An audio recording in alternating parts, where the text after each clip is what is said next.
ये जितने भी ले लेके जा रहे हैं ना, इनसे पूछो कोई एक मंत्र, श्लोक, जाप, कोई चालीसा, कुछ आरती, कुछ इनकी स्टोरी जो कहानियाँ होती हैं, कुछ पता है इनको इसके बारे में? कुछ नहीं पता होगा। कावड़ लेके जाना जी, 8-10 बाइकों में जा रहे हैं, शोर मचा रहे हैं, दोस्त दोस्त मिल के जा रहे हैं जी, कावड़ लेके जा रहे हैं।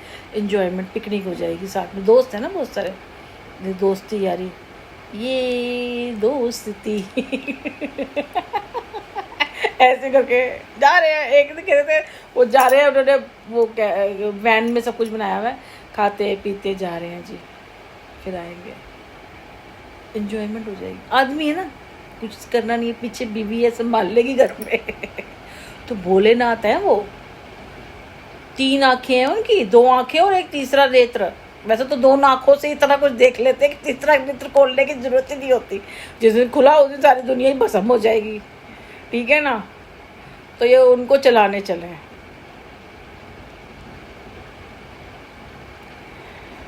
तो जैसा देख, अब जैसे किसी एक लेडी को कह रहे थे ये पूरे सावन में ये मत खाओ, ये मत खाओ, लिहाज लहसुन में मत खाओ, ऐसे करो पूरे महीने। एक कह रही थी कि जी हम शाम शाम को खा रहे हैं, पूरे महीने हमने व्रत रखे हैं, पूरे महीने 1 महीने खाना खाएंगे। जी आप करो, कोई बात नहीं, सबका अपना अपना है।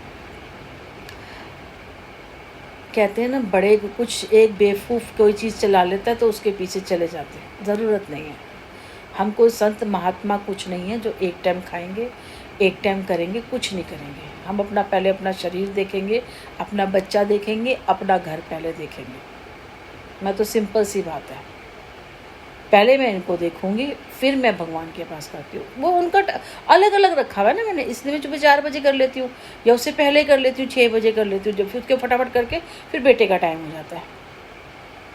ये ऐसे टाइम पे ऐसे कुछ करो। पहले भी यही था, पहले भी मेरा बेटा स्कूल जाता था, मैं वो करती थी, भोग लगा देती थी, तो सुबह उठ के भगवान को उठा के और भोग लगा देती थी दूध वगैरह का।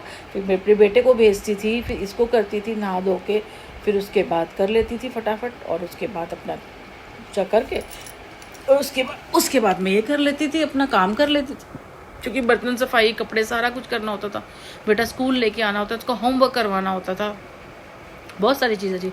ट्यूशन मैंने कभी नहीं लगाई, 8वीं तक मैंने बच्चे को खुद पढ़ाया।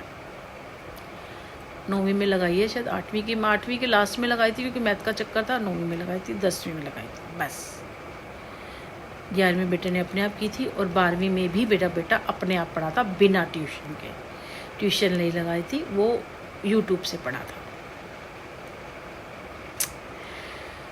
तो जी इसीलिए रायता उतना ही फैलाओ कि बाद में संभालेंगे कैसे, बाद में संभालेंगे कैसे। ज़रूरी नहीं है, कई लोग बाइक पे भी चले जाते हैं, बाइक पे गए, कांवर लेके आए। आपको दिखावे की ज़रूरत नहीं है, आप अपना कर्म करो।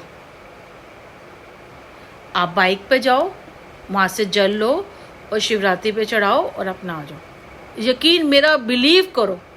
अगर आप में क्षमता नहीं है ना, आपके पास टाइम नहीं है, या आप शरीर से नहीं दे सकते, आप सिर्फ यहाँ से मन साफ करो और सच बोल के जाओ कि मैं ऐसे जाऊँगा, ऐसे। बाकी आप देख लो ना भगवान भोलेनाथ जी। समझ रहे हैं ना मैं क्यों कह रही हूँ, किसके लिए कह रही हूँ? क्यों? अगर आपकी क्षमता है तो एक साइड का कर लो, अगर नहीं है तो ऐसे कर लो, आधे रास्ते का कर लो, कैसे भी कर लो। रूल नहीं होते, हम कलयुग में जी रहे हैं, ऐसा कुछ रूल नहीं हो। अब तो जितना हम कर देंगे ना, तो भगवान को लगेगा इस युग में रह के इतना कर रहा है मेरे लिए। भगवान भी हो, क्योंकि इस युग में रह के कोई नहीं करता प्योरिटी से। ये जो मुझे कहते हैं ना कि इसका ऐसे नहीं, क्योंकि मैं प्योरिटी से करती हूँ। भगवान भी दुखी हो जाता होगा कि ये पागल है, वो मुझे पागल ही बोलता होगा कि ये पागल हो गई है लड़की, ये पागल हो गई है औरत। लड़की बोलूँगी तो कहेंगे लड़की है। तो प्योरिटी से करो। आप बाइक से चले जाओ, लेके जला के, और उसमें तब चढ़ा दो। एक दिन में भी जा सकते हो, है ना। गाड़ी से, क्योंकि बाइक से इसलिए कह रही थी कि अगर आप जैसे कि आप गाड़ी से जाओगे तो थोड़ी सुविधा हो जाती है, बाइक से जाओगे बाइक चलानी पड़ेगी आपको, थोड़ा सा कष्ट होगा। बाइक से जाओगे थोड़ा तो कष्ट तो हिलना पड़ता है ना। तो अगर गाड़ी में जाओगे तो कोई और चला रहा होगा, पीछे बैठ के चले गए, वो तो फिर बिल्कुल ही नहीं होगा ना। आप बाइक से चले जाओ कि आप पूरा टाइम चला के, थोड़ी थोड़ी दूर रुक के चला के किसी के साथ आप चले जाओ और अपना जल लो और जल वहाँ चढ़ाओ और अपनी गलतियों की माफ़ी मांगो